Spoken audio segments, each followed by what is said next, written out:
Magandang araw ka Paulino, nais mo bang tignan o kanselahin ang iyong schedule?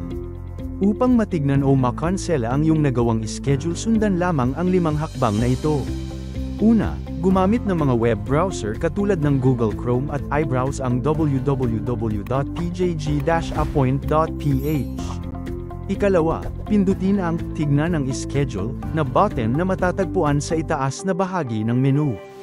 Ikatlo, itala ang petsa ng kapanganakan, contact number at apelyido na ginamit sa pag-schedule, at pindutin ang search button.